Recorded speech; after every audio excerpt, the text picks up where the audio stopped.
Pak, saya ketemu dengan orang-orang yang sangat-sangat kaya, Pak. Ya. Yang kasarannya, Pak, dia punya bunga 1 bulan itu lebih besar daripada gaji saya 1 tahun, Pak. Bukan deposito dia semua. Jadi, orang-orang itu, Pak, saya lihat, Pak, ya. Iya. Ya, ada yang mungkin koleksi BMW, koleksi Ferrari gitu ada. Tapi banyak juga yang saya lihat sederhana sekali, Pak. Jadi walaupun bunga bank mereka sudah lebih besar daripada gaji saya 1 tahun, saat ini loh Pak ya, saya kadang-kadang lihat, wah gila, itu bunga dia 1 bulannya sudah lebih besar. Tapi lifestyle-nya itu biasa saja Pak.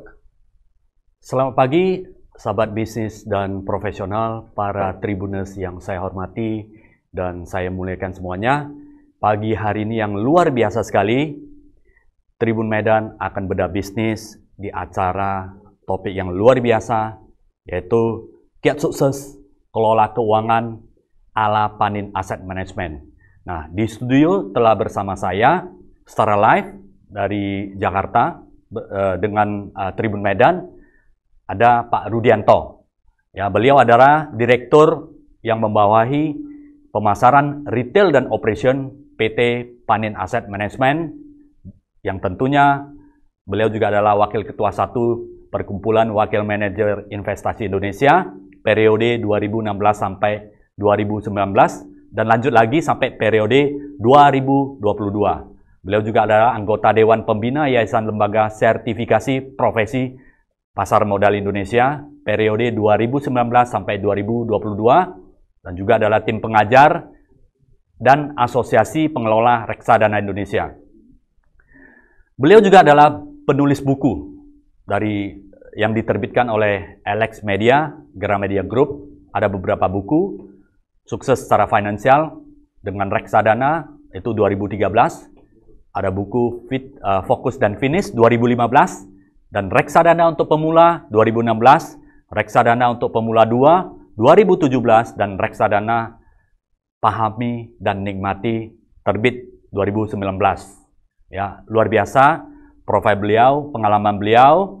Mudah-mudahan ini akan menginspirasi Bapak Ibu semuanya, para tribuners, dan kita bisa memahami reksadana dan kita bisa semakin sehat sejahtera melalui investasi di reksadana. Saya sapa terlebih dahulu Pak Rudianto. Selamat pagi Pak Rudianto. Terima kasih Pak sudah diundang. Ya, apa kabarnya Pak Rudianto? Luar biasa. Ya, sehat Pak, terima kasih. Oke, Pak Rudianto, sesuai dengan tema yang kita bicarakan hari ini adalah bagaimana kiat sukses investasi ala Panin Asset Management ya. Tentunya nanti Pak Rudi akan dipersilakan untuk memberikan paparan bagaimana investasi, ya tentunya juga berdasarkan strategi investasi dari Panin Asset Management. Dan setelah presentasi nanti kita akan Q&A dengan para tribunnya supaya nanti ada interaktif dan bisa lebih detail yang bisa ditanyakan ke ahlinya ya, tentunya ke Pak Rudianto. Saya persilakan waktu dan tempat untuk Pak Rudianto. Terima kasih. Selamat pagi. Terima kasih Pak Sien. Selamat pagi para tribuners Medan. Senang sekali dan juga sangat merasa terhormat bisa diundang di acara bedah bisnis bareng Tribun Medan hari ini. Jadi saya Rudianto dari Panin Asset Management. Hari ini kami akan sharing tentang kiat sukses mengelola keuangan dan investasi ya ala Panin Asset Management. Ya, saya langsung share screen saja. Ya. Materi presentasi ini juga akan kami kirimkan. Jadi nanti Bapak Ibu soft copy-nya bisa diperoleh nanti oleh tim oleh tim dari Panin Sekuritas Medan seperti itu. Nah, jadi kalau kita berbicara uang, berbicara investasi, menurut kita investasi itu sangat penting. Kenapa? Karena kalau sebelum COVID ini, waktu kita masih bisa jalan-jalan ke Malaysia, ke Singapura, mungkin jauh dikit ikut ke Thailand, lebih jauh lagi ke Jepang, saya yakin mungkin sebagian dari keuangan kita kalau habis jalan-jalan itu habis-habisan. Nah, kemudian handphone baru keluar terus gitu ya. Makin keluar makin canggih, kadang-kadang cuma bentuknya diganti, chargernya diganti, tapi kita juga tetap beli. Harganya juga tidak murah, belasan juta. Akhirnya walaupun kita punya penghasilan, tapi rasanya tuh uang cuma sekedar lewat aja gitu. Jadi kita dapat penghasilan, uang lewat, dapat penghasilan, uang lewat. Nah, kalau kita tidak berinvestasi, apa namanya, akhirnya bagaimana? Akhirnya uang-uang yang kita kumpulkan itu mungkin kita nikmati sesaat, tapi pada saat benar-benar dibutuhkan, ya, jadi kayak COVID kemarin kan itu pengalaman untuk semua orang. Ada yang mungkin kurang beruntung, mungkin kehilangan pekerjaannya, mungkin juga usahanya sangat terdampak gitu ya. Ada juga yang mungkin masih agak beruntung ya, jadi dia masih bisa bekerja dengan penghasilan yang mungkin agak berkurang sedikit. Ada juga yang mungkin masih beruntung sekali dia, jadi dia itu mungkin usahanya berkaitan sama penanganan COVID sehingga ada kenaikan omset dan lain-lain. Tapi penurunan omset itu menurut saya dirasakan hampir oleh semua bisnis di Indonesia. Nah, kalau seandainya kita dulu tidak spending terlalu banyak, kita punya uang darurat gitu ya, kita bisa melewati COVID. Nah, kemudian apa namanya? Kalau misalkan uang-uang tersebut kita simpan, ya, pada saat pasar modal lagi turun, kita itu bisa, kalau bahasa sekarang milenialnya katanya serok bawah gitu. Jadi pas lagi turun-turun kita bisa beli di harga bawah, sehingga kita bisa pada saat dia rebound kita menikmati kenaikannya, gitu ya. Nah, jadi menurut saya investasi itu penting. Menyisihkan uang itu penting. Kalaupun kita menyisihkan uang di investasi nggak apa-apa, kalau tidak dari tabungan, supaya pada saat-saat yang kita mengalami kondisi-kondisi yang tidak terduga, kita bisa siap. Nah, kalau dalam berinvestasi, kita kalau mengutip Robert Kiyosaki ya, kita jangan ibaratnya spend dulu uang kita, sisanya baru invest. Karena kalau kita spend dulu biasanya nggak ada sisa. Jadi kita investasikan dulu, baru kita belanjakan sisanya. Nah, kalau untuk seperti ini menurut saya dibutuhkan kedisiplinan yang sangat tinggi. Kenapa? Karena kalau misalnya kita orang awam, kadang-kadang ya kalau bicara spending ya nggak ada habis-habisnya. Bahkan kalau bisa kita ngutang kartu kredit gitu kan. Jadi kita tuh perlu membedakan apa itu kebutuhan, apa itu keinginan. Ya saya pikir sudah banyak sekali lah edukasi-edukasi itu seperti itu. Ya, kalau saya sama istri saya terapkan pribadi itu kita pakai sistem amplop. Jadi kita ada amplop, ini uang untuk misalnya biaya transportasi, ini uang untuk sumbangan ke tempat ibadah, ini uang untuk bayar listrik, air, makan di mall ya atau segala macam. Nah, jadi kita sudah setiap bulan begitu terima penghasilan, kita sudah masukin ke amplop-amplop. Ya kita cuma akan habiskan uang di dalam amplop itu gitu. Nah, jadi dengan cara seperti itu setiap bulan kita memiliki uang untuk bisa kita investasikan. Itu menurut saya masing-masing orang bisa mencoba. Tapi pertama memang butuh kedisiplinan ya, dan juga butuh motivasi yang kuat. Ya. Nah itu untuk kenapa kita perlu berinvestasi. Nah tapi kalau kita mau berinvestasi, tadi saya bilang sistem amplop gitu ya. Jadi ada uang yang sudah saya sisihkan. Bagaimana Pak cara menyisihkannya Pak? Nah saya mungkin bisa sharing yang namanya formasi ya, atau mungkin kiat 10, 20, 30, 40. Jadi kalau kita jumlahkan semua, 10% tambah 20 itu 30, 30 tambah 30 itu 60, 60 tambah 40 itu 100. Jadi kan setiap bulan kita terima penghasilan 100%. Nah, pada saat kita membagi ke amplop-amplop itu, jadi sudah kita bagi-bagi gitu ya. Ya kalau Anda nggak pakai amplop, katanya Pak sekarang kan semua pakai kartu, Pak kamu kok masih uang tunai? Ya nggak apa-apa, dibagi per ATM misalnya, per bank gitu ya. Nah itu 10% untuk kebaikan. Kebaikan itu apa? Ya misalnya Anda ke tempat ibadah, Anda sumbang ke tempat ibadah. Tapi menurut saya sebelum kita sumbang ke tempat ibadah, ada baiknya kita juga memberikan kepada orang tua seperti itu. Jadi uang yang kita kasih untuk orang tua kita. Ini bukan angka absolut ya, sekali lagi. Ini angka yang menurut saya setiap orang bisa relatif. Tapi kalau misalnya kita mau buat formasi gitu kan, mungkin kalau untuk orang yang nggak punya gambaran, ya kita coba dulu dari 10% untuk kebaikan. Jadi kebaikan itu bisa untuk orang tua, untuk tempat ibadah, mungkin Bapak Ibu nyumbang ke yayasan atau apa seperti itu ya. Mungkin Anda berbuat kebaikan, atau kalau kayak sekarang saya lihat banyak orang terbantu BPJS kesehatan. Jadi kadang-kadang kalau kita lihat ada orang susah, dia punya BPJS kesehatan tuh yang sistemnya bayar mandiri, ya kita bayarin iurannya. Menurut saya itu juga membantu dia, karena nanti kalau dia sakit, dia bisa berobat dengan gratis seperti itu. Walaupun ya dengan BPJS kesehatan orang bilang antri, tapi kan antri gratis. Nah itu mungkin bisa Bapak Ibu pertimbangkan. Jadi 10% itu kebaikan. Apapun agama Anda, ya. Dan itu tidak untuk spesifik ke tempat ibadah. Bisa hal-hal yang ketika Anda lakukan, kita tuh seperti menabung karma baik. Betul, pada saat berbuat kebaikan kita kan tidak berharap dibalas gitu ya, karena kalau enggak kan kesannya kurang ikhlas. Tapi dengan berbuat kebaikan, kita itu ya nanti mungkin nasibnya lebih baik, mungkin keberuntungannya lebih baik gitu ya. Mungkin juga keadaan hati kita lebih enak, karena berbuat baik itu selalu membuat kita merasa menyenangkan, seperti itu. Nah, setelah 10% kebaikan, 20% untuk masa depan. Masa depan tuh kayak apa? Masa depan itu misalnya kita bilang menyiapkan dana darurat.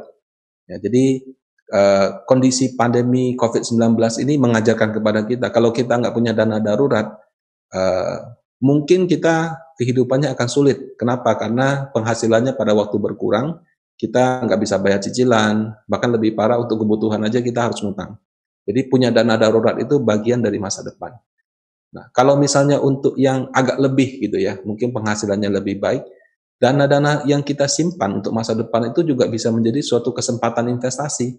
Jadi pada saat misalnya pasar modal lagi jatuh gitu ya, lagi turun dalam, kita bisa beli di harga bawah gitu ya. Atau mungkin Anda mau berpikir untuk bisnis. Ya. Nah, jadi 20% itu adalah yang kita siapkan untuk masa depan. Untuk antisipasi ketidakpastian, dan juga untuk yang sifatnya memanfaatkan momentum. Karena pada saat krisis, pada saat kondisi kurang baik, selalu ada kesempatan. Nah, dalam konteks pasar modal itu kita bisa beli di harga bawah. Nah, jadi 20% masa depan itu kalau menurut saya harus pada tempat yang legal. Ya. Tempat legal itu kalau kita menabung ya itu di bank gitu. Karena kalau kita menabungnya, kan sekarang itu banyak penawaran investasi ilegal gitu. Setiap bulan, setiap hari atau katanya bisa profit sekian persen, setiap bulan profit sekian persen, pakai robot segala macam. Yang kita nggak tahu itu benar apa enggak. Nah, jadi kita taruh di tempat yang benar gitu. Jadi bisa di tabungan, atau kita sebut namanya reksadana pasar uang. Nanti mungkin saya jelaskan itu apa. Ya. Kemudian kita investasi jangka panjang. Ya, kita mungkin bisa beli, pemerintah terbitkan ORI, kita beli ORI-nya. Atau mungkin kalau Bapak Ibu nasabah priority di bank, sekarang banyak penawaran obligasi SUN gitu ya, Anda beli surat utang negara. Ya, atau mungkin Anda beli reksadana yang lebih volatile, seperti reksadana campuran atau saham, seperti itu. Ya, atau Anda senangnya investasi di sektor real, Pak, saya senangnya properti, senangnya waralaba, senangnya emas, silakan, kalau Anda paham nggak masalah. Ya, jadi itu. Nah, kalau misalnya saya punya ini Pak, asuransi kesehatan masuk masa depan nggak Pak? Ya, itu masuk masa depan juga. Jadi kalau kita punya unit link, kita antisipasi kalau kita masuk rumah sakit, ya itu ada uang pertanggungan atau misalnya ditanggung gitu ya, atau kita kena penyakit kritis, atau ya kayak sekarang kena COVID. Karena kena COVID itu kalau kita bayar mandiri ya, itu mahal loh Bapak Ibu. Kita ngomong sudah 30, 50, 100 juta itu sudah habis saja gitu. Jadi kalau misalkan kita punya asuransi kesehatan, mungkin beban kita tidak terlalu berat. Atau ya paling tidak BPJS kesehatan lah, seperti itu. Ya, nah mungkin kalau untuk Anda yang punya anak atau Anda ingin mewariskan harta kepada anak Anda gitu ya, harta tanah segala macam, ya kita juga bisa pikirkan asuransi kematian. Asuransi kematian itu penting kalau misalkan Anda punya aset itu bentuknya misalnya properti. Ya. Kenapa penting? Karena misalnya gini, pada saat kita mewariskan harta, harta dalam bentuk tanah, dalam bentuk bangunan gitu ya, itu kan harus balik nama. Nah, kalau balik nama, itu kan ada pajaknya. Pajaknya pertama BPHTB, jadi bea balik pajak. Sorry. Bea balik nama itu 5%. Jadi kalau kita punya ruko misalnya ya, harga NJOP-nya 2 miliar, 5% sudah 100 juta. Nah, kalau kita wariskan ke anak kita mau balik nama gitu ya, dia tidak ada uang 100 juta bagaimana? Nah, itu menurut saya kita bisa beli asuransi jiwa, mungkin uang pertanggungannya misalnya 500 juta, di mana sebagian dari uang tersebut bisa dia pakai untuk melakukan balik nama atas harta-harta berbentuk properti tersebut. Nah, itu untuk masa depan ya. 30% untuk jalan ya. Jadi menyicil itu tidak salah. Jadi kalau saya bilang menyicil itu ya sudah, ya namanya juga harga aset di kota-kota besar itu tidak murah gitu ya. Tapi cicilan tuh yang saya maksud itu misalnya cicilan yang produktif. Misalnya apa? Kita punya rumah ya. Apakah rumah, apakah apartemen? kita belinya ya namanya juga harga aset seperti itu kan tidak murah. Kita berhutang sama bank, ya kita bayar DP, kemudian setiap bulan kita cicil. Nah, itu sepanjang 30% daripada penghasilan kita maksimal. Jadi kalau saya masih punya cicilan, ya kalau bisa 30% aja. Karena kalau lebih dari itu, satu, belum tentu banknya mau terima. Dan kalau dua, ada yang mau terima, biasanya itu pinjaman-pinjaman yang bunganya sangat tinggi.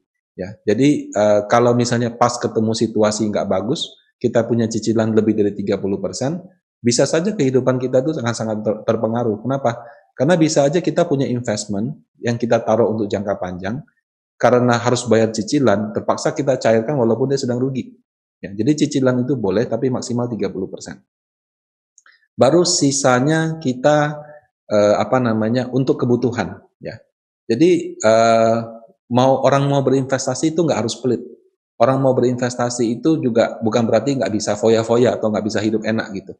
Nah, cuman kita kalau bisa ya, kita tuh hidup enak dengan 40% daripada kita punya penghasilan. Ya, ada yang juga sebut 50%, terserah, itu masing-masing orang bisa atur. Nah, jadi kebutuhan itu misalnya ya dari makan sehari-hari, transportasi, ya, Anda mungkin punya hobi, apa gitu ya, silakan. Nah, itu dari 40% daripada penghasilan kita. Karena kalau kita misalnya melakukan formasi ini dengan baik, kita itu nanti bisa sehat keuangan. Jadi dalam investasi itu kita mesti sehat keuangan dulu, baru kita investasi reksadana. Kenapa? Karena kalau kita tidak sehat secara keuangan dan kemudian kita berinvestasi, jangan hanya di reksadana deh. Kita ngomong saham, kita ngomong forex, kita ngomong properti atau apa gitu ya. Bisa saja kita itu terjebak dalam situasi kita tuh maunya investnya lebih panjang, tapi karena kita kepepet gitu, akhirnya kita harus jual dan jualnya dengan kerugian yang sangat tinggi gitu. Ya, jadi sebelum kita berinvestasi, kita atur keuangan. Nah, setelah atur keuangan, baru kita kalau kita bingung gitu ya, mungkin bisa pakai formasi 1, 2, 3, 4 ini. Apakah mesti eksak, Pak? Ya enggak juga sih, disesuaikan juga lah dengan penghasilan. Tapi setidaknya 4 komponen ini harus selalu ada. Jadi ada kebaikannya, ada masa depannya, ada cicilannya, ada kebutuhannya. Pak, saya tinggal sama orang tua, Pak. Jadi saya nggak nyicil rumah, Pak. Mobil juga sudah dapat gitu. Ya udah 30% ini bisa Anda alihkan mungkin untuk masa depan atau untuk kebutuhan. Seperti itu. Ya, atau mungkin Anda investasi di diri Anda sendiri. Misalnya kamu ambil S2, kamu ambil kursus, ya, kamu belajar. Ya, seperti rekan saya nih Pak Darmin di Medan ini orang yang sangat rajin untuk belajar. Dia selalu belajar ke luar negeri di mana. Nah, itu menurut saya 30% ini bisa jadi kita pakai untuk hal-hal yang lebih produktif. Ya. Nah, kalau misalnya sekarang kita sudah melakukan pengaturan keuangan, kemudian kita ingin investasi di reksadana, gitu ya. Jadi reksadana ini mungkin sekarang juga cukup terkenal gitu ya, karena sekarang jumlah investor di saham sama di reksadana itu bertambah cukup pesat. Memang sih kalau saya dengar-dengar yang saham yang lebih banyak gitu ya. Dulu kan reksadana. Nah, reksadana itu pertama kita bisa beli langsung dengan manajer investasinya. Jadi misalnya ada Panin Asset Management gitu ya, Anda datang ke sana, Anda beli. Bisa juga Anda beli lewat selling agent-nya, jadi agen penjualnya. Agen penjualnya kayak Panin Sekuritas seperti itu. Jadi atau Bank Panin gitu ya. Jadi reksadana itu bisa beli langsung atau beli lewat selling agent. Menurut saya hampir nggak ada bedanya sih. Kenapa? Karena kalau kita beli langsung atau beli lewat selling agent ya nyampe uangnya juga sama, transaksinya juga sama, konfirmasinya juga sama. Nah, kadang-kadang manajer investasi itu nggak punya sumber daya, nggak punya cabang, jadi dia tunjuk selling agent untuk melakukan pemasaran. Jadi pembelian itu bisa langsung atau bisa melalui selling agent. Nah, kalau reksadana itu secara umum tuh gimana sih? Jadi pada dasarnya reksadana itu adalah manajer investasi, ya, buat kontrak dengan bank kustodian. Nama kontrak itu KIK, kontrak investasi kolektif. Jadi di dalam kontrak ini dilakukan pengaturan di mana manajer investasi itu kalau misalnya masyarakat setor dana, dia akan kelola, ya dia tempatkan di saham, tempatkan di obligasi, dia tempatkan di deposito. Kemudian bank kustodian ini yang administrasinya. Jadi kalau misalnya Bapak Ibu beli reksadana, nanti dapat surat konfirmasi, oh kemarin saya beli reksadana senilai 2 juta rupiah, kemudian 2 juta rupiah itu di harga sekian, jadi Anda punya sekian unit gitu. Nah, kalau misalnya nanti Anda mencairkan, nanti dia juga kirimkan surat. Terus kalau Anda beli, Anda diamkan, nanti per akhir bulan dia juga kirimkan, oh saldo Anda sekarang berapa. Jadi tugas bank custodian itu adalah mengadministrasikan. Nah, dalam prosesnya tadi itu bisa lewat APERT, ya APERT itu selling agent, bisa juga lewat gerai. Gerai itu kadang-kadang misalnya si APERT-nya itu dia jualan, tapi dia kerjasama misalnya dengan OVO Pay, dengan GoPay, atau dengan Alfamart, Indomaret untuk pembayaran. Ada yang kerjasama, ada juga yang tidak. Ya, jadi dalam reksadana itu ada bank kustodian, ada manajer investasi, ada selling agent. Sekarang ada namanya APERT, gitu ya. Nah, itu kurang lebih tentang cara kerja reksadana. Dan sekarang semakin mudah, Bapak Ibu. Ya, beli reksadana nominalnya juga sudah mulai dari 100.000 juga bisa. Jadi nggak harus kita ngomong investasi juta-jutaan, gitu ya. Dan juga sekarang juga ada aplikasi atau website. Jadi kita bisa cek live juga seperti itu. Nah, kalau sekarang kita bicara reksadana, gitu ya. Bagaimana Pak cara memilih reksadana? Atau kalau saya orang awam, oke, saya mau beli reksadana. Bagaimana caranya? Jadi pertama-tama kita itu biasanya akan diminta mengisi profil resiko. Ya. Di dalam profil resiko itu nanti kita akan tahu kita ini orangnya agresif, artinya kita bisa terima resiko. Kita moderat, ya kita bisa terima resiko tapi sedang-sedang aja. Atau kita konservatif. Konservatif itu artinya saya ini bisa terima resiko tapi kecil gitu. Jadi orangnya saya senangnya yang stabil-stabil aja. Nah kemudian biasanya Anda akan ditanya tujuannya mau apa nih? Tujuannya misalnya saya itu mau ini investasi jangka panjang. Saya punya dana yang nganggur gitu ya, dana dingin. Saya nggak ngapa-ngapain, deposito di bank juga makin hari makin rendah. Bisa nggak saya tumbuh di atas itu? Ya. Atau mungkin gini, oh ini nanti mau uang, saya mau pakai tahun depan nih, karena saya mau pakai ini untuk katakan kalau sudah nggak COVID, saya mau jalan-jalan nih, saya sudah nggak tahan, mau keluar kota aja, mau keluar negeri, mau jalan-jalan gitu. Nah kalau gitu kita mungkin bisa ini. Nah kemudian kita kalau sudah tahu profilnya, tahu tujuannya, nah kita itu akan nanti kira-kira oh kalau seperti ini mungkin instrumen investasi yang lebih cocok apa. Ya, kemudian ketika setiap instrumen kita bilang misalnya reksadana jenis pendapatan tetap, itu nanti kita akan informasikan ini prospektusnya seperti apa, kemudian dia punya fund fact sheet seperti apa. Ya, nah kalau dalam reksadana secara umum itu ada 4 jenis. Ada namanya reksadana pasar uang. Pasar uang itu apa? Pasar uang itu gini. Jadi reksadana itu kan Anda mungkin mau beli saham, mungkin mau beli obligasi, nggak ngerti gitu ya. Atau Pak, waduh Pak, saya kapok-kapok Pak, sudah beli kena auto reject bawah. Sekarang kan lagi musim auto reject bawah di saham gitu ya. Akhirnya rugi banyak gitu. Udahlah, minta tolong dikelola aja deh, saya nggak ngerti gitu ya. Nggak punya waktu, nggak paham juga, atau dikadalin bandar terus kalau bahasa marketnya. Jadi Anda titipkan uang ke orang. Nah, orang yang berhak dititipkan itu disebut manajer investasi karena dia sudah mendapat izin dari OJK untuk boleh menghimpun dana dan mengelola dana. Nah, ketika dia terima dana, dia akan tanya, Bapak atau Ibu mau taruh di mana? Oh, kita punya 4 jenis secara umum ya. Ada namanya reksadana pasar uang. Jadi kalau Anda taruh reksadana pasar uang, berarti ketika dananya masuk, kami itu akan tempatkan di deposito. Kami itu akan beli obligasi. Obligasi itu surat hutang gitu ya. Jadi kalau kita mungkin baca, oh ada penawaran ORI. ORI itu surat hutang. Surat hutang yang terbitkan negara. Jatuh temponya 3 tahun. Nah kalau pasar uang itu kita cari yang 1 tahun. Emang ada Pak yang 1 tahun Pak? Biasanya kita tunggu yang 3 tahun itu sudah jalan 2 tahun. Umurnya cuma tinggal 1 tahun baru kita beli gitu. Nah karena reksadana pasar uang itu dia beli obligasi yang jatuh temponya kurang dari 1 tahun. Nah, kalau misalnya Anda beli reksadana pasar uang, itu adalah reksadana yang isinya cuma deposito sama surat hutang yang sudah mau jatuh tempo, kurang dari 1 tahun. Nah, jadi biasanya gerakannya itu stabil, Pak. Kenapa? Karena deposito kan dibayar bunga terus. Obligasi juga kasih bunga terus, dan sudah mau jatuh tempo, gitu kan. Nah, apa bedanya dengan saya beli langsung, Pak? Ya, kalau reksadana itu kan kami terima kumpulan dana. Kalau kayak Panin Asset Management, dana kelolaan kami sekitar 13,5 triliun, mungkin 13,5, 13,6 T. Nah, dari 13,5, 13,6 itu deposito yang kami tempatkan mungkin 1 sampai 2 triliun.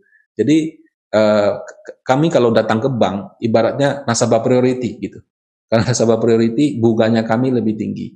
Ya, udah gitu kalau misalnya kami tempatkan dana, orang mau tarik, kalau kita di bank kan misalnya saya bilang deposito 3 bulan, terus 1 bulan saya mau tarik kan kena penalti ya, bunganya kan dikurangin. Kalau kita mungkin karena dananya tempatkannya lebih besar, kami dapat kayak apa perlakuan lebih istimewa. Enggak, bunganya tetap sama seperti itu.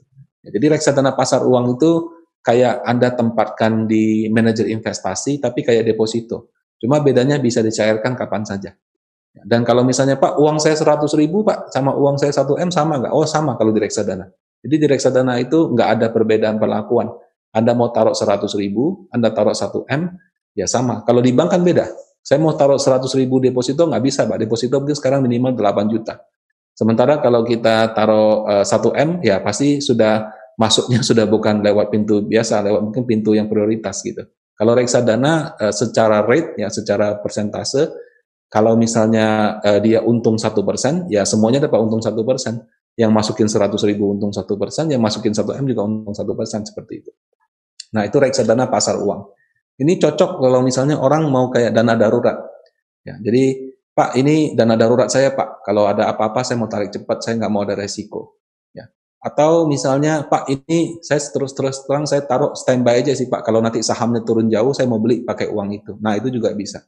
Ya, jadi ini uang yang ibaratnya untuk jangka pendek, ya, atau dana darurat, ya, atau hal-hal yang menurut Anda nggak bisa terima resiko. Nah, itu di reksadana pasar uang. Nah, kemudian ada lagi namanya reksadana pendapatan tetap. Ya. Pendapatan tetap itu namanya tuh karena dia investasi di obligasi. Obligasi itu kan selalu bagi kupon, ya. Ada yang bulanan kayak ori. Kalau misalnya obligasinya yang terbit itu PT, misalnya dari PT Astra Internasional, PT Bank Mandiri, ya, PT misalnya Sumarekon atau PT Agung Podomoro gitu ya. Nah, kalau obligasinya itu yang menerbitkan adalah PT, dia bayar bunga setiap 3 bulan. Nah, kalau misalnya Anda beli surat utang negara, ya SUN gitu ya, kalau di bank gitu ya.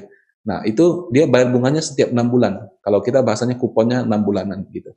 Nah, karena dia beli instrumen-instrumen yang selalu bayar pendapatan secara berkala, secara tetap, disebutlah reksadana pendapatan tetap.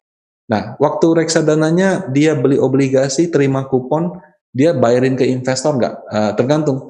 Ada reksadana yang waktu dia terima kupon, dia teruskan ke investor. Ada juga reksadana yang waktu dia terima kupon, dia tidak meneruskan kepada investor. Jadi dia akumulasikan sehingga harganya naik. Ya, jadi ini cocok untuk Anda yang mungkin konservatif.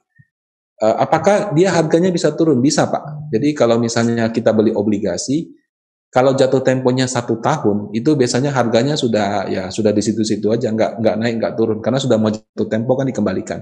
Tapi kalau kita beli obligasi negara yang umurnya 5 tahun, 10 tahun, 15 tahun, kadang-kadang kan sebelum jatuh tempo itu kan bunga bank bisa naik turun. Kalau sekarang dia bayar kupon misalnya 6%, apa namanya, bunga deposito 3%. Oke, harganya 100. Tapi suatu saat misalnya bunga deposito naik jadi 5%. Kupon dia kan tetap 6%. Jadi ibaratnya nggak untung dong. Saya taruh di deposito 1 bulan dikasih bunga 5%, beli ini 5 tahun cuma dikasih 6%. Jadi biasanya harganya akan turun. Sebaliknya kalau bunga deposito turun, biasanya harganya akan naik. Nah, jadi untuk yang pendapatan tetap itu harganya tetap bisa naik turun, walaupun secara persentase itu kecil. Oke. Nah, kemudian ada lagi namanya reksadana saham. Nah, sesuai namanya, berarti reksadananya investasinya di instrumen saham. Dia beli saham Bank BRI, beli saham Bank BCA, Astra, Telkom, kemudian misalnya kayak Lokeng Hong baru-baru ini sebut dia beli saham Gajah Tunggal misalnya kayak gitu. Ya, jadi reksadananya itu membeli saham. Ya, apa Pak bedanya dengan saya beli saham langsung Pak? Jadi kalau saya beli saham langsung, kan saya pilih perusahaannya. Ya, mungkin saja di waktu-waktu tertentu return Anda bisa tinggi. Tapi kalau misalnya di waktu-waktu yang kita salah, ya bisa juga kena ibaratnya auto reject bawah. Jadi sahamnya jatuh sampai 7%, udah gitu mau dijual nggak ada yang mau beli. Ya, jadi saham itu kadang-kadang resikonya tinggi. Nah, kalau kita titipkan di manajer investasi, dia juga akan investasi di situ. tapi dengan peraturan-peraturan dari OJK. Nah, contohnya adalah satu, dia itu nggak boleh investasi di satu perusahaan lebih dari 10%. Jadi minimal dia akan punya 10 saham. Pada prakteknya ada yang 25, 30, 35, bahkan sampai 60 saham juga ada.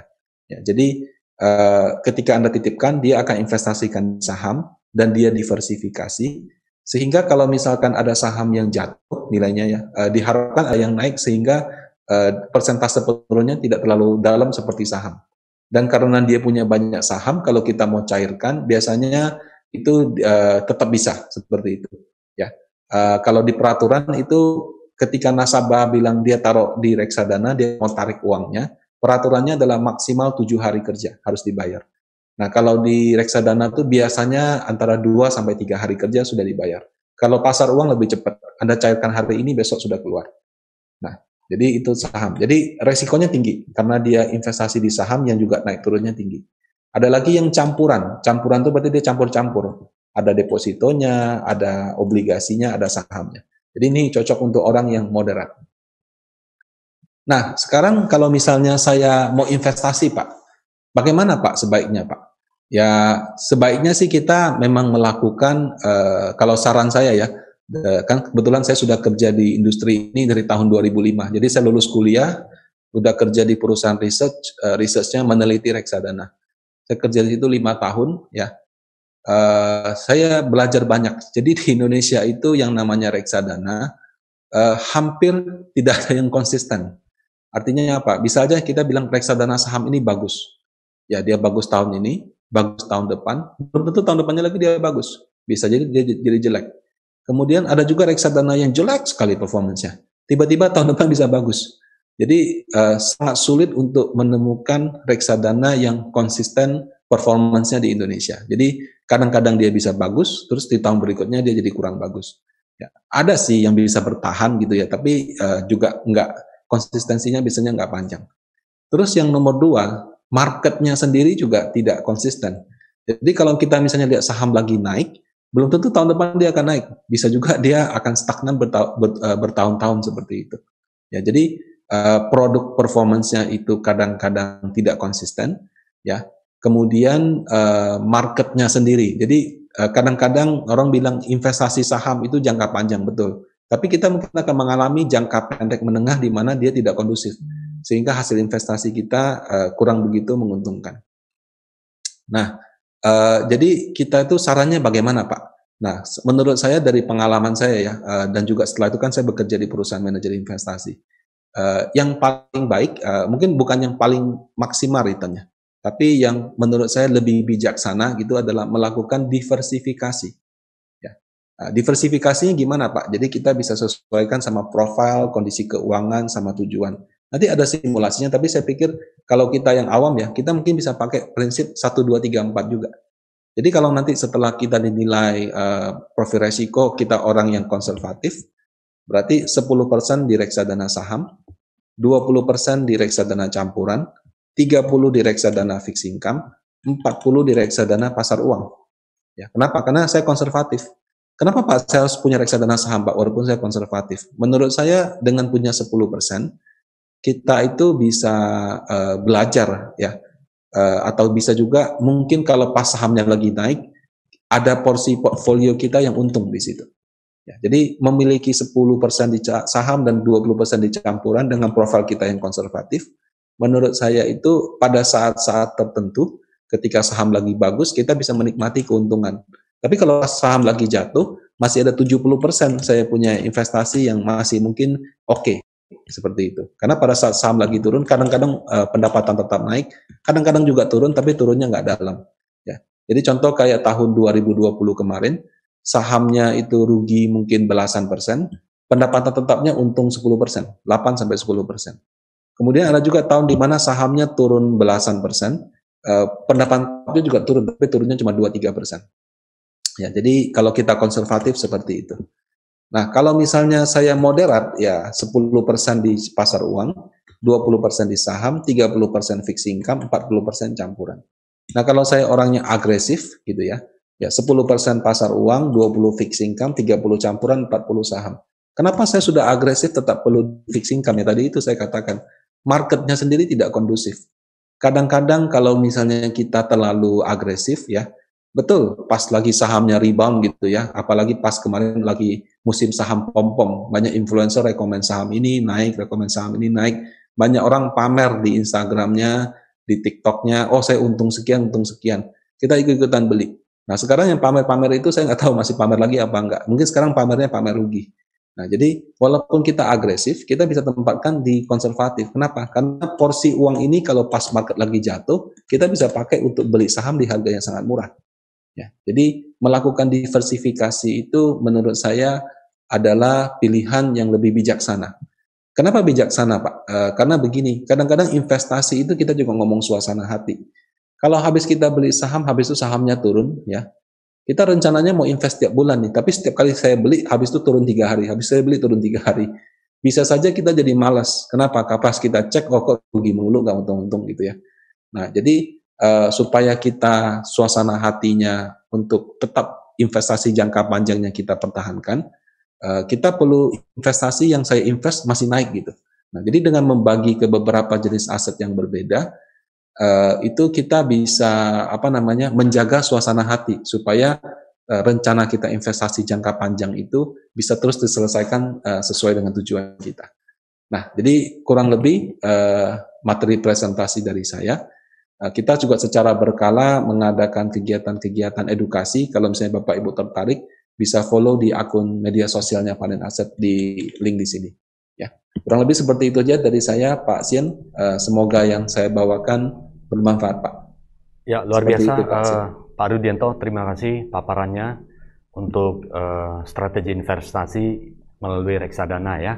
Bisa juga melalui reksadana campuran dan kemudian reksadana saham, pasar keuangan dan sebagainya. Tinggal pilih profil investasi sesuai dengan profil resiko dari Bapak Ibu semuanya ya. Yang jantungan jangan Pak, yang resiko tinggi ya Pak ya. Karena high risk pasti high gain Pak ya. Kalau yang jantungnya mudah berdebar itu jangan yang high risk, karena high risk itu biasanya naiknya cukup tajam dan turunnya cukup signifikan juga. Ya, itu yang saya mendengar dan saya melihat paparan yang disampaikan oleh Pak Rudianto. Nah, sambil kita menunggu ya, para sahabat Tribuners yang saya hormati dan saya muliakan, silakan Bapak Ibu yang ingin bertanya ya, sahabat Tribuners, dengan ahlinya Pak Rudianto, luar biasa. Jarang-jarang kita bisa mendapatkan kesempatan yang baik, yang bisa mendengarkan langsung dari Direktur Panin Asset Management. Beliau waktunya sangat terbatas sekali, hari ini bersama para Tribuners semuanya. Silakan bertanya, ya dicatat, kemudian bisa juga apapun pertanyaan tentang investasi, silakan. Ini adalah kesempatan para Tribuners semuanya. Nah, sembari menunggu pertanyaan, saya ingin diskusi sedikit dengan Pak Rudianto. Pak Rudianto, ini investasi ini kan banyak sekali ya Pak ya, reksadana, ada pasar saham, dan kemudian di pasar saham juga banyak sekali.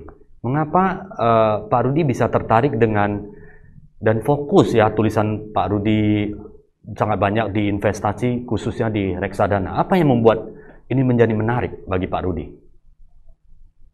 Jadi waktu saya kuliah, saya itu kuliah manajemen. Nah, kalau manajemen itu kan biasanya dibagi lagi Pak. Kalau zaman saya dulu di pilihannya manajemen operasional, manajemen keuangan, manajemen investasi, manajemen SDM sama pemasaran. Kalau saya nggak salah waktu saya kuliah itu begitu.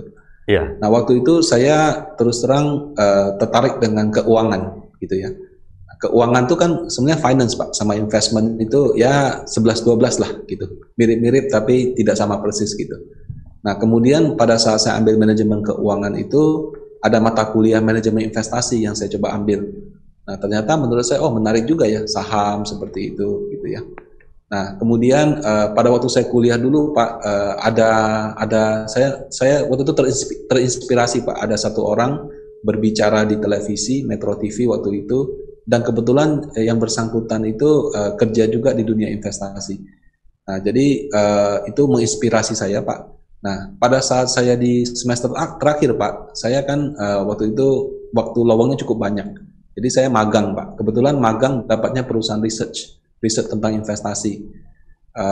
Nah, di situ saya dapat mentor yang sangat baik, Pak. Jadi mentor itu mengajarkan kepada saya tentang bagaimana cara berbisnis, bagaimana cara mengembangkan perusahaan, bagaimana cara berpikir. Jadi orang kalau mau maju kayak apa, dan perusahaannya bergerak di bidang investasi. Jadi kombinasi dari itu Pak, akhirnya saya memilih fokus di bidang investment Pak. Jadi saya dapat mentor yang baik, dan pada saat kuliah saya juga terinspirasi yang kebetulan juga orangnya di investment. Nah, dari situ ya saya bekerja di situ selama kalau nggak salah 5 tahun mungkin ya. Nah, kemudian saya berhenti dari situ dan saya juga melamar kerja, diterima lagi Pak di perusahaan investasi juga Pak. Luar Jadi biasa. saya pikir ya mungkin saya punya jalur ya mungkin memang di investment, dan memang saya cukup menikmati sih Pak di bidang ini dengan Luar biasa. segala fluktuasinya naik turunnya gitu Pak ya.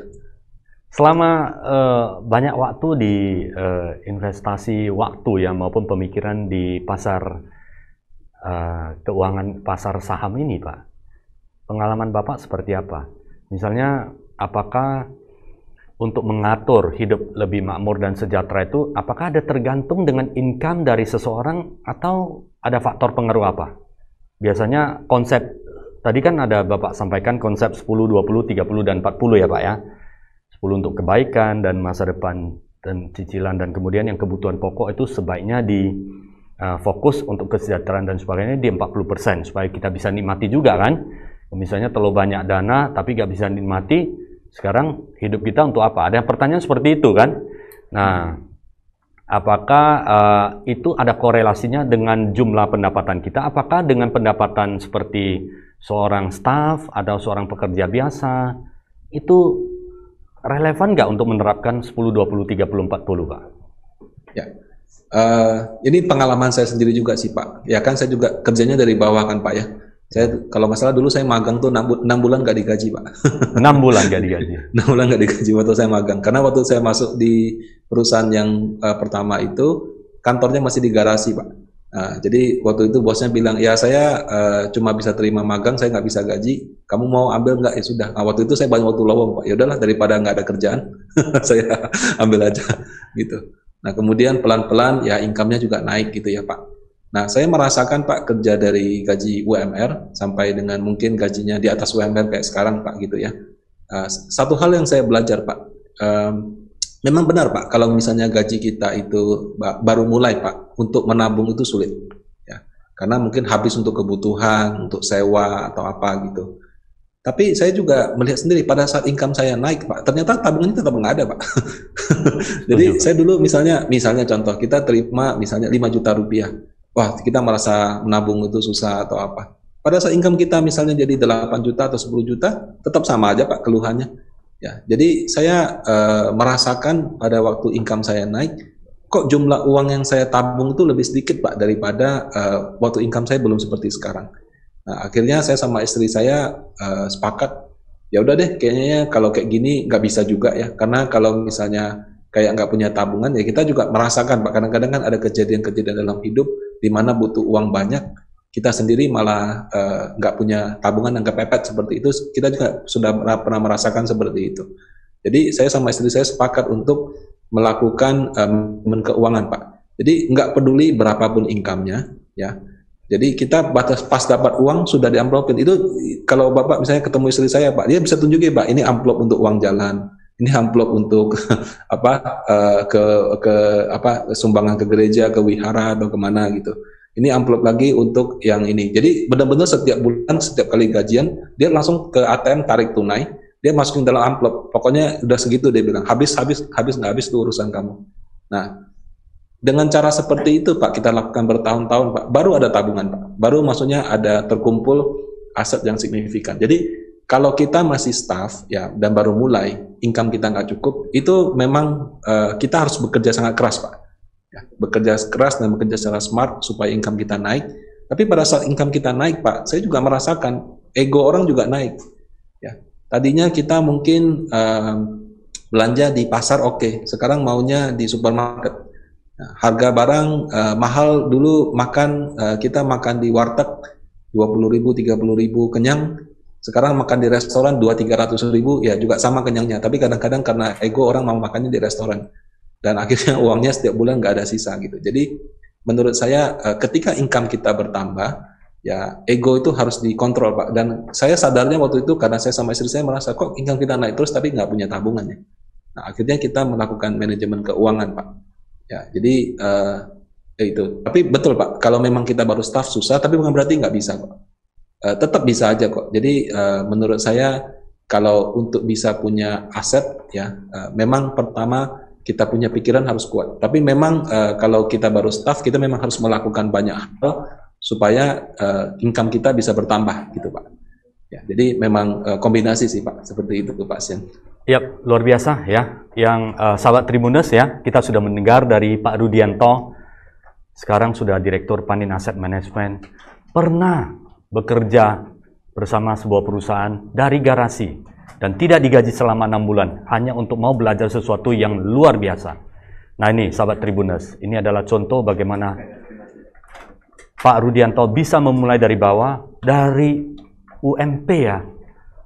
Bagaimana cicilan, bagaimana mindset ya, ada pengaruh mindset, segala pendapatan yang diterima itu dialokasikan di amplop ya, sesuai dengan saran. Tadi ada 10%, 20%, 30% dan 40% untuk kebutuhan. 40% dikunci untuk kebutuhan. Awalnya memang sulit, tapi untuk masa depan kita, masa depan yang lebih baik, kesejahteraan yang lebih baik, ini adalah caranya. Bagaimanapun sahabat Tribuners, Pak Rudianto sudah menjelaskan, tanpa tabungan, tanpa saving untuk kita investasi, kita tidak mungkin akan sejahtera ke depannya. Karena kebutuhan kita semakin meningkat. Nah, tantangan kita adalah bagaimana kebutuhan itu tetap kita bisa tidak meningkat, walaupun pendapatan kita meningkat. Biasanya lifestyle kita meningkat. Nah, itu kuncinya bagaimana? Ini hanya Pak Rudi yang bisa menjelaskan. Pak Rudi, mohon pencerahannya lagi. Bagaimana Pak Rudi bisa mengontrol mindset, walaupun saat ini sudah katakanlah adalah pendapatan sudah sangat jauh di atas UMP, tapi mindset masih bisa ditekan supaya bisa tetap keep, supaya ada alokasi dana untuk saving. Ini pengalaman cerita. Turning point-nya di mana ya Pak ya? Karena awalnya Bapak mengalami kesusahan juga. Jadi waktu saya kerja di Panin Asset Management ini kan perusahaan investasi Pak, kelola dana sekian belas triliun lah. Ya mungkin bukan yang paling besar di negara ini, tapi juga nggak kecil Pak, menengah lah gitu Pak ya. Dan di sini saya itu beruntung sekali Pak, saya ketemu dengan orang-orang yang sangat-sangat kaya Pak. Yang kasarannya Pak, dia punya bunga 1 bulan itu lebih besar daripada gaji saya 1 tahun Pak. Bukan deposito dia sebenarnya. Jadi orang-orang itu Pak, saya lihat Pak ya, ya ada yang mungkin koleksi BMW, koleksi Ferrari gitu ada, tapi banyak juga yang saya lihat sederhana sekali Pak. Jadi walaupun bunga bank mereka sudah lebih besar daripada gaji saya 1 tahun saat ini loh Pak ya, saya kadang-kadang lihat wah gila itu bunga dia 1 bulannya sudah lebih besar, tapi lifestyle-nya itu biasa saja Pak. Yang benar-benar kaya Pak, yang malah makin sederhana Pak. Justru yang nanggung-nanggung itu Pak, takut orang nggak tahu dia kaya Pak. Nah itu. Nah jadi saya lihat ternyata orangnya begitu punya dana begitu besar.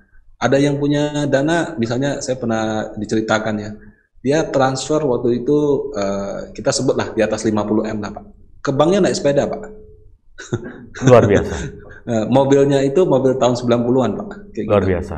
Ya jadi menurut saya mindset ya Pak. Kalau kamu lihat orang yang begitu kaya, yang jauh lebih kaya dari kita, hidupnya masih begitu sederhana, apa sih Pak yang mau kita pamerkan gitu Pak?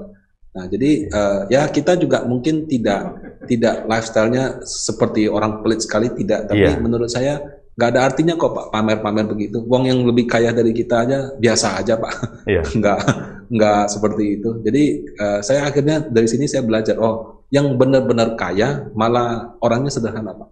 Justru yang kayanya nanggung Pak itu ya. Tapi ada juga 1-2 case Pak ya, orang yang sangat kaya sekali dan juga suka pamer juga ada sih. Ada. Jadi itu case by case gitu. Tapi saya lihat lebih banyak orang yang sederhana Pak.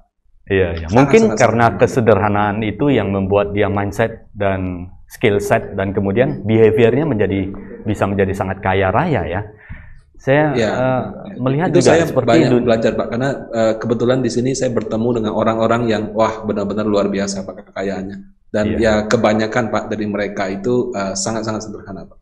Ya, Sahabat Tribuners, sudah jelas ya, semakin kaya, strategi investasi semakin bagus karena kita bisa compounding money kita untuk menjadi lebih banyak, tetapi hidup harus lebih sederhana. Jangan kebanyakan gaya ya Pak ya. Kebanyakan gaya susah juga Pak ya. Nanti akhirnya apalagi gaya ini dibebankan dengan alokasi dana apalagi dari pinjaman ya. Nah, itu akan sangat bahaya. Bukan menjadi sejahtera, malah akan menjadi buntung. Jadi hiduplah ingin kaya, investasi, tetapi hidup sederhana. Itu saran yang saya dapat dari Pak Rudianto yang luar biasa hari ini. Nah, Pak Rudianto, ini menarik. Cara untuk memilih Pak reksadana Pak. Kan kita tahu bahwa sekarang ada yang memberikan seperti yang Bapak sampaikan, ada yang memberikan seperti penawaran. Ini kenaikannya luar biasa nih Pak. Tetapi ada yang naik, ada yang turun, ada yang hilang Pak. Nah ini seperti apa? Sebagai profesional di pasar keuangan dan pasar modal, bagaimana memilih reksadana? Apakah ada persyaratan khusus misalnya harus kredibilitasnya seperti apa sebelum kita berinvestasi? Saran dari Pak Rudi. Ya, jadi investasi kan yang legal ada, yang ilegal juga banyak Pak. Nah, yang sering kita kena kan biasanya yang ilegal. Nah kemudian saya menyayangkan juga di reksadana yang legal itu ada juga mungkin beberapa teman-teman di industri yang melakukan tindakan melanggar aturan dan menyebabkan ya nasabahnya jadi mungkin terpengaruh seperti itu. Ya, jadi pertama-tama tentu kita berinvestasi di tempat yang legal. Legal itu bagaimana Pak? Terdaftar di OJK. Kemudian pada saat kita berinvestasi di tempat yang sudah legal gitu ya, kadang-kadang sebagai investor kita juga nggak bisa 100% Pak menyerahkan dan percaya Pak. Kan uang kita sendiri. Jadi kita sendirilah yang menurut saya harus ibaratnya harus bertanggung jawab atas uang kita sendiri. Nah caranya bagaimana? Satu, prosedurnya bagaimana gitu ya. Nah, kadang-kadang prosedurnya itu misalnya contoh Pak, kalau kita yang sering saya temuin Pak ya di lapangan dan juga cerita-cerita dari teman-teman gitu, misalnya ada reksadana misalnya nih Pak, ada jenis yang atau kayak di bank ya Pak, kita bilang tabungan di bank aja deposito dia bilang bunganya 5% ya, itu counter rate resmi semuanya. Terus marketingnya bilang, Pak Bu, saya ada rate karyawan, kalau rate karyawan jadi 9%, cuma harus pakai nama saya. Kan kadang-kadang orang tergoda ya Pak ya, kalau taruh di resmi 5%, tapi kalau pakai rate karyawan 9% misalnya. Akhirnya orang ya udah titip seperti itu. Jadi pakai nama dia atau kasih tunai, padahal harusnya caranya transfer gitu. Nah, kalau dalam konteks reksadana itu yang boleh memberikan indikasi return berapa persen itu hanya jenis reksadana terproteksi Pak. Jadi reksadana itu selain 4 yang saya sebut ada lagi namanya terproteksi. Terproteksi itu apa Pak? Dia beli obligasi, dia pegang sampai jatuh tempo. Jadi kalau dengan asumsi dia tidak mengalami gagal bayar, maka terproteksi tersebut itu kira-kira akan mengembalikan pokok kita plus hasilnya. Nah, jadi bisa dijelaskan, oh dia rate-nya sekian persen. Nah, tapi proteksi itu ada syarat Pak. Satu, nggak bisa ditawarkan kapan aja. Jadi itu ada masa penawarannya, kemudian ada unit ditawarkan juga terbatas. Jadi kalau dia sudah tutup, ya tutup. Nah, kadang-kadang ada yang mungkin nakal gitu kan. Dia bilang, oh ya ini ada yang dibuka lagi. Ya, jadi dia pura-pura begitu. Kemudian dia bilang, ini kalau mau store tunai sama saya. Ya, ada yang seperti itu. Ya, itu berarti marketingnya nakal. Okay. Ada juga mungkin yang perusahaannya nakal, jadi dia jual reksadana yang bukan proteksi, ya, tapi misalnya reksadana saham, campuran, pendapatan tetap gitu ya. Kemudian dia bilang sama nasabah ini fix 1% setiap bulan. Nah, kalau reksadana selain terproteksi itu nggak boleh orang menjanjikan fixed return karena hasilnya akan naik turun.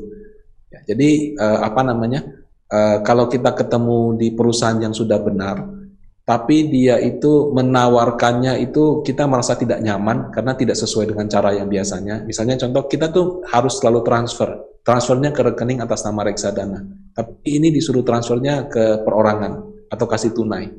Ya. Kemudian yang kedua, reksadana yang seperti ini di mana-mana nggak ada yang fixed return, tapi dia bilang ini fixed return. Nah, kalau sudah ketemu yang prosedurnya sudah tidak benar, ya kita harus hati-hati Pak. Jadi mungkin itu beberapa saran dari saya sih Pak. Jadi yang pertama, carilah perusahaan yang sudah kredibel, ya tentunya under pengawasan dari otoritas jasa keuangan yang sudah memiliki track record yang baik. Dan kemudian caranya juga harus benar ya, transfer langsung dan tidak menjanjikan sesuatu yang fix, sesuai dengan prinsip dari reksadana itu. Kalau ketiganya ini, mudah-mudahan Tribuners akan memilih reksadana yang tepat. Dan itu ada di Panin Asset Management ya Pak ya, tentunya.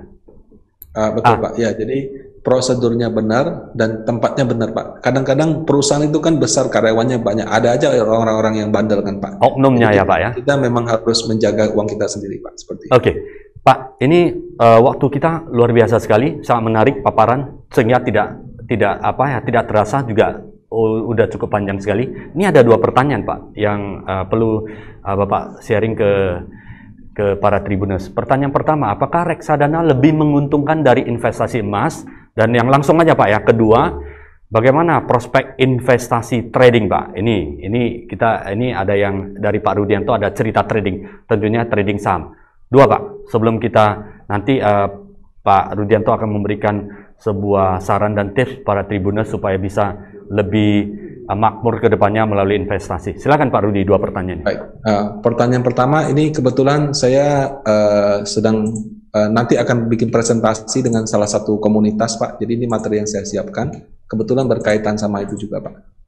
Nah, jadi ini adalah historical return daripada reksadana pasar uang. Ini rata-rata Pak ya, jadi seluruh reksadana pasar uang di Indonesia, pendapatan tetap, campuran, saham, dan emas Pak, dalam US dollar. Ya, jadi ini kenapa dalam US dollar Pak? Karena saya nggak dapat data harga emas Antam. Jadi kalau kita bilang emas troy ounce per US dollar itu seperti ini. Nah, kalau kita hitung Pak, tertinggi dari pasar uang itu 1 tahun 7%. Dan kalau kita lihat memang dia tuh datanya dari 2013, tidak pernah rugi Pak. Tadi kan saya bilang, dia punya reksadana itu taruhnya deposito, obligasi mau jatuh tempo. Jadi kalau benar sih Pak, dia jarang-jarang mengalami, harusnya dia tidak mengalami kerugian. Kemudian reksadana pendapatan tetap Pak, yang invest di obligasi Pak. Obligasi itu ya kita beli ori, beli sun gitu ya. Dia tetap bisa turun juga ya. Cuman kalau lagi turun ya 4%, 2%, 1%. Ya. Kemudian kalau lagi naik ya kayak 2020 kemarin 9% rata-rata, 19 juga 9%. Jadi tertingginya 17, terendahnya minus 4, rata-ratanya 7%. Nah, kalau campuran Pak, karena ada porsi sahamnya Pak, pernah rugi sampai 33%. Ya. Tahun lalu juga rugi, ya ini sorry kurang merah. Ya. Kemudian ini pernah rugi, tertingginya 47, terendahnya 33, rata-ratanya 11. Kalau saham Pak, ya kita akui Pak, 3 tahun terakhir ini nggak bagus Pak, rugi. Ya. Kemudian kalau misalnya kita lihat tertingginya 97, terendahnya minus 53, rata-ratanya 15% Pak dari 2002. Kalau emas dalam ounce per US dollar ya, jadi bukan dalam gram rupiah per gram, karena saya nggak ada datanya, itu dari 2002 sampai sekarang itu tertingginya 31% setahun, terendahnya minus 27, rata-ratanya 11 Pak. Jadi dalam jangka panjang, kalau menurut saya, itu rata-rata yang reksadana saham masih lebih tinggi, tapi harus kita akui 2 tahun terakhir ini dia di atas gitu ya. Nah, tapi ingat ini troy ounce per US dollar. Kadang-kadang kalau kita beli sama Antam, harganya nggak kalau troy ounce naik dia naik karena kalau di Antam itu satu harganya itu dirupiahkan, jadi ada faktor kurs. 2 ya. Kemudian kalau kita beli sama Antam, kita jual balik ke dia, ada selisih harga beli dan jual yang cukup signifikan, bisa lebih dari 10% kalau kita belinya 1 gram. Jadi menurut saya harga emas dalam rupiah per gram di Indonesia itu tidak efisien. Kenapa? Karena Antam monopoli, sekarang mungkin ada UBS gitu ya. Nah, dan karena dia monopoli, dia beli kembali dengan harga yang kita sudah pasti rugi dulu di depan. Jadi mungkin itu menurut saya investasi di emas di Indonesia itu belum sepenuhnya efisien. Kalau kita mau simpan itu sebagai diversifikasi, sebagai dana darurat silakan. Tapi kalau sebagai investasi ya, menurut saya baru beli aja sudah rugi 10% Pak. Jadi kita mungkin harus 1 tahun tuh nggak akan bisa untung kalau kayak gitu caranya. Kecuali dia harganya naik tinggi. Ya. Jadi ini untuk yang emas. Nah, kemudian kalau kita bicara untuk dibandingkan trading ya. Nah, trading itu tergantung ilmunya, Pak. Tergantung skillnya, mungkin juga kadang-kadang tergantung dia punya keberuntungan kalau saya bilang. Ada orang mungkin trading, Pak, pas lagi saham lagi naik bisa untung puluhan ratusan persen dalam hitungan hari. Tapi yang akhirnya pakai margin dan kemudian pakai pinjaman pas lagi jatuh nggak bisa bayar dan akhirnya rugi 50-60 juga menurut saya belakangan ini banyak gitu. Nah, jadi kalau beli reksadana itu mungkin gini, saya itu kalau beli reksadana ya udah saya beli, saya tinggal habis itu saya kerja. Mungkin saya punya kerjaan ini, kerjaan itu, saya jalankan aja apa adanya. Kalau trading itu betul-betul butuh perhatian Anda yang sangat kuat di dalam layar, timing Anda gitu ya, dan juga mungkin Anda punya suasana hati gitu. Kadang-kadang trading itu kan nggak sepenuhnya ilmu, bisa juga emosi. Wah, saya beli turun, udah beli lagi, turun lagi, beli lagi. Tahu-tahu besok turun lagi, akhirnya saya merasa salah, akhirnya saya cut loss gitu semua. Jadi itu sangat relatif ya. Kalau menurut saya reksadana itu investasi yang habis saya beli saya tinggal aja. Saya nggak usah cek tiap hari, jadi nggak makan saya punya waktu, nggak makan saya punya pikiran. Ya, mungkin konsekuensinya juga returnnya mungkin nggak akan sebaik kalau kita trading gitu. Itu pun tradingnya untung ya, gitu ya. Jadi saya lihat tuh banyak orang tuh kalau pamer tuh pamer untungnya, ruginya nggak pernah dipamer. Jadi kadang-kadang kalau kita lihat postingan orang, ya tidak 100% objektif juga sih. Oke. Semoga menjawab Pak Chandra ya. Jadi secara jangka panjang pasar reksadana itu lebih bagus dari emas. Namun 2 tahun terakhir ya, 2-3 tahun terakhir ini ada terjadi sedikit penurunan. Tapi untuk jangka panjang masih lebih bagus. Nah, bijaksanalah memilih investasi yang baik, yang sudah diberikan paparan yang cukup jelas, detail, strategik yang diberikan Pak Rudianto. Ini bisa diimplementasikan. Kita harapkan semua para Tribuners akan hidup sejahtera ke depannya. Pak Rudianto, dari Panin Asset Management, untuk reksadana, ada program apa yang bisa diberikan kepada masyarakat Medan dan Sumatera Utara, Pak? Sepertinya ada voucher dan sebagainya untuk masyarakat Medan dan Sumatera Utara ya, Pak? Ya, jadi khusus untuk para Tribuners Medan yang ikut di event hari ini, kami ada program promo di mana kalau Anda belum menjadi nasabah dan membuka rekening, kami akan memberikan voucher. Nah, informasi vouchernya nanti saya minta tolong, ini sudah ada di layar ya. Nanti saya juga minta tolong tim Panin Sekuritas Medan untuk post mungkin di kolom chattingnya di Tribun yang di Facebook atau di YouTube-nya, Pak ya, supaya nanti mungkin teman-teman sana bisa baca. Ya, jadi ini khusus untuk yang menonton Tribun Medan hari ini. Kami akan memberikan promo berupa voucher apabila Anda melakukan pembukaan rekening reksadana apa aja, seperti itu. Dan reksadana Pak bisa dibuka mulai dari Rp100.000 ya Pak ya? Betul. Nah, kalau misalnya reksadana di Panin Asset Management juga menurut saya, jadi nggak harus punya rekening di bank Panin, bank mana aja bisa kok. Karena kan Anda belinya transfer. Jadi Anda bisa dari bank apa aja, tapi kita punya program auto debit yang setiap bulan kalau kita nggak bisa disiplin, misalnya 500.000 sejuta gitu ya.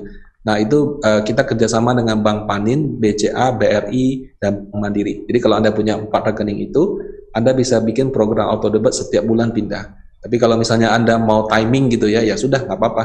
Taruh aja di reksadana pasar uang, nanti kalau pas ada kesempatan, momentum, Anda bisa switching, bahasanya pindah ke reksadana saham gitu. Ya, jadi itu pilihan-pilihan investasi yang bisa Bapak Ibu lakukan. Baik, sahabat Tribuners, segera ambil keputusan untuk investasi tentunya di Panin Asset Management ya. Mendapatkan voucher dan kita bisa hidup lebih baik lagi untuk kedepannya. Pak Rudianto, satu kalimat kesimpulan untuk Tribuners supaya hidup lebih sejahtera dan makmur kedepannya. Pertama ya kita harus kelola keuangan kita dulu. Nah, kemudian setelah kita bisa mengelola keuangan, kita harus bisa kelola investasi kita. Nah, cara yang paling baik adalah lakukan diversifikasi karena jenis-jenis investasi itu ada naik turunnya. Jadi jangan hanya di satu jenis saja, tapi di beberapa jenis yang berbeda. Nah, kemudian juga ya, jaga kesehatan selalu karena saat ini sehat itu mahal dan lagi ada pandemi COVID-19. Jadi semoga Bapak Ibu semua selalu dalam kondisi yang sehat dan bahagia selalu.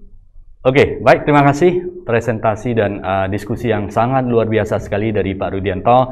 Dan para Tribuners, untuk materi presentasi atau materi yang disampaikan Pak Rudianto nanti akan bisa di-share di Facebook juga ya, Tribun Medan. Silakan nanti di download dari Tribun Medan, sehingga akan memberikan semacam guideline untuk investasi Bapak Ibu semuanya para Tribuners. Salam sehat dan sukses selalu untuk kita semuanya. Sekali lagi terima kasih Pak Rudianto untuk waktunya yang luar biasa.